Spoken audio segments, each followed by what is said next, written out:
At some unspecified point, when Jesus' reputation as a preacher and a healer was beginning to get around, a member of the religious establishment came to him secretly by night.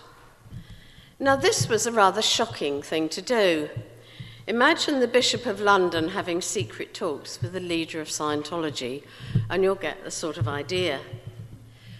We read about this meeting in John's Gospel, which of course begs the question, how come John knew about it?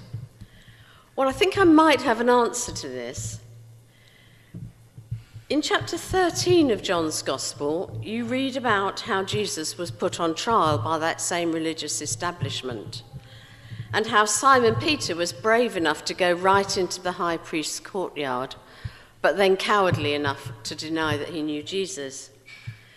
But the reason Peter was able to be in there, says chapter 13, is that there was another disciple who was known to the high priest who went in there too. And the fact that John's Gospel leaves him anonymous, as in other places of the account, suggests that that was John himself.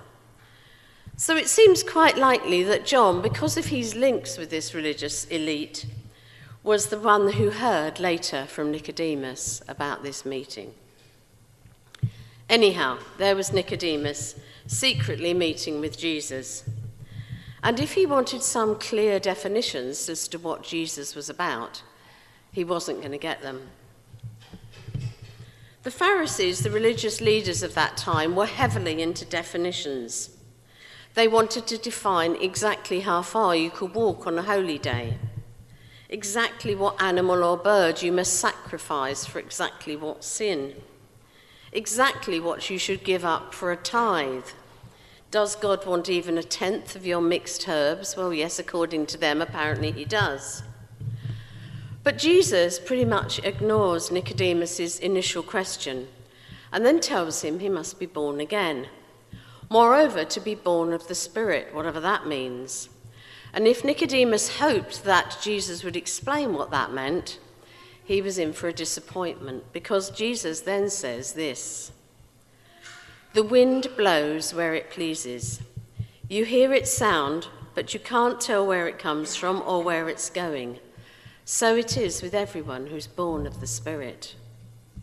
So far, so undefined. I think that maybe what Jesus was trying to get across was this: look, forget what you think you know about religion. You can't tie God down like that. In the Spirit of the Lord there is freedom, as we said. Let God start you off again, his way this time. And all I can tell you is, it isn't going to be exactly how you expect. Of course, Nicodemus must have found out a bit more about God's unexpected way of working. Nicodemus isn't mentioned beyond John's Gospel as one of Jesus' followers, so we can perhaps assume that he never did quite pick up the courage to be born again, and can probably assume that sadly he wasn't there on that day of Pentecost, that strange day that set the disciples alight with confidence and zeal. But I'm guessing that he probably did hear about it. Well, of course he did, because actually the whole of Jerusalem was alive with rumours about what had gone on that day. How the disciples, who were indoors, remember, not out, suddenly felt this flaming, rushing wind, and how suddenly their lives were transformed. About how they were driven out on a wave of power to make a difference, first in Jerusalem, and then gradually reaching out to the rest of the known world. The temptation, I suppose, is to make this into another definition. To say, okay, this is what Jesus meant about the wind of the Spirit. It must be a very dramatic experience, and you must end up speaking in tongues. And there are quite a few Christian groups who've made a prime focus of doing just that. And again, they're falling into the trap of definitions. Don't get me wrong, I do believe that it happens even today. Dramatic things do sometimes happen when people seek God's Spirit. Sometimes embarrassing things, undignified things, inconvenient things. People do still speak in strange tongues. People do sometimes fall down under God's power. People do get carried away with wild enthusiasm, which can be very irritating for those who don't share it. This is a powerful wind, remember. It can be a typhoon of an experience. And so if you're stuck, cooped up inside yourself for fear of the world, or locked into a stifling sort of religious tradition, or simply numb and unable to feel God's presence, then maybe that's the sort of big experience you need to seek. And if for any reason, even for one we can't begin to understand, that's the way God chooses to come to us, then that's the way we need to be willing to accept. But I don't believe that this is the only way that we can experience the wind of God's Spirit. I don't know who did the flower arranging today, but I was very struck with that when I came in, that it has one side, it has the reds and the vibrance of a great experience and celebration, and then the whites of the rather more quiet moving of the Spirit, and perhaps in this particular day, the moving of God's Spirit even in sadness and not in celebration.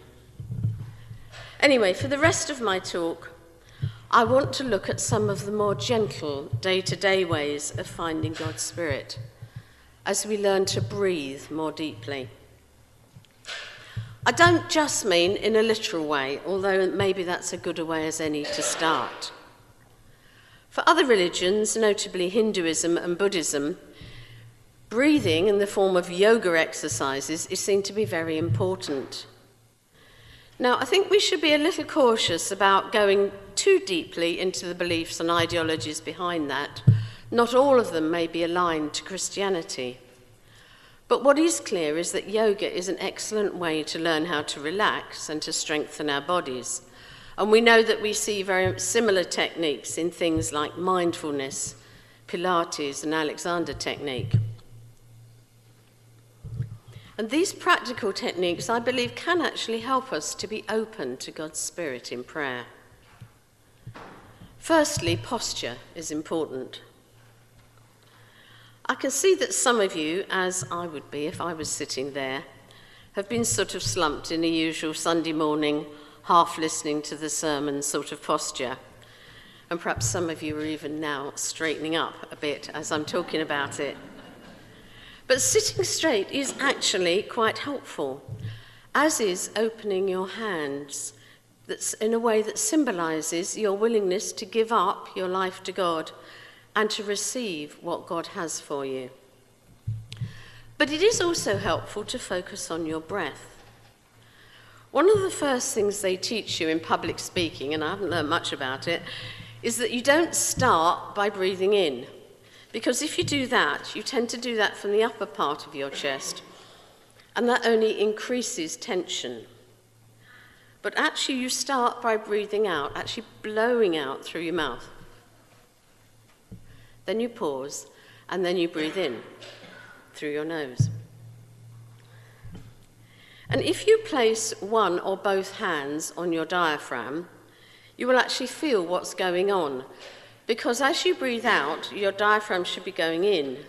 And as you breathe in, it should be going out, so that you're breathing right down to the bottom of your lungs. And it's this sort of breath, right deep in your lungs, that you need to cultivate. I know this is a bit technical, but actually it is quite helpful. Let's try it for a minute. Hands on your diaphragms. Breathe out, blow, pause, and then breathe in. And feel it right down the bottom. Now, thank you. Breathing is so important in yoga because it's seen as a way that you receive the prana or the life force. And this isn't so far removed from what the Bible teaches. Genesis 2:7 describes humanity's beginning. Then God formed a man from the dust of the ground. And that's not so far off from what we now understand, that the molecules of our body are literally made of stardust. It's not just a hippie song from Crosby, Stills and Nash. It actually is solid scientific understanding that almost every element on Earth is formed in the heart of a star. and that the Big Bang release that began the world created all the chemical elements that became the building blocks of our world and of us too. 97% of each of us is made up of materials that have been around since before the beginning of time. But the reason I'm diverting into that is to remind you that although scientists can analyse and explain all those elements, what still can't be explained and understood by science is where the life force comes from that transforms that pile of elements into living, breathing, thinking human beings. And when it comes to that, we have to conclude that that's something beyond the reach of science, something spiritual. It must be God. And it's that spiritual breath of life that Jesus is trying to get Nicodemus to grasp. And it's what he promised in a new, special way to all those who followed him, and what God delivered so dramatically on the day of Pentecost. So that given that dramatic experiences don't happen to order and don't happen every day, how can we know the wind of God's Spirit throughout each day of our lives? Well, firstly, we can find it in prayer. Prayer that's as simple as breathing in and out. As we breathe out, we ask God to take away all those polluting and contaminating influences that have got into us. And as we breathe in, we ask God to fill us with peace and strength, and with his gifts and the experiences and understandings that he wants to give us. We can find it too in the Bible. Paul told Timothy that all scripture was God-breathed. That's literally what the word inspired means. It's God-breathedness that was there when the words were written, and it was also there for each of us individually when we read, blowing those special words that we need right into our heads, and then down from our heads into our hearts. And we do find God's breath too in other thoughts that come into our heads, especially during or after time spent with God in quiet, in prayer or Bible reading. They may be happy thoughts or sometimes difficult ones, but these too may be God-breathed, inspired, and we need to pay attention to them. And I believe that we can find God's breath in every aspect of our experience, in the fullness of life itself. Jesus commented that he came to bring life in all its fullness. So I think it's reasonable to assume that in life, in all its messy, colourful and confusing fullness, we will find the Spirit of Jesus himself. We will find God's breath in the wind that blows the trees or the vapour trails in the sky, in scents of honeysuckle and sweat and baked bread and muck heaps, in sounds of singing and sighing and laughter, in children's voices carried on the breeze, and conversations both serious and trivial. Because if you think of it, God's breath, the breath of God's life, must also be breathed into all these particles and molecules and waves and vibrations that throng the air around us, just as it is into us. So let's think now, particularly on this day, about how God wants to bring his Spirit to us. There's been much prayer going on in this church this week, and I'm very grateful for that. So let's, as we come to our communion particularly, let's continue praying, and let's continue to ask God to release the wind of the Spirit into our lives in whatever way he chooses. And let's be open and prepared for what he sends. Let's learn to expect the unexpected.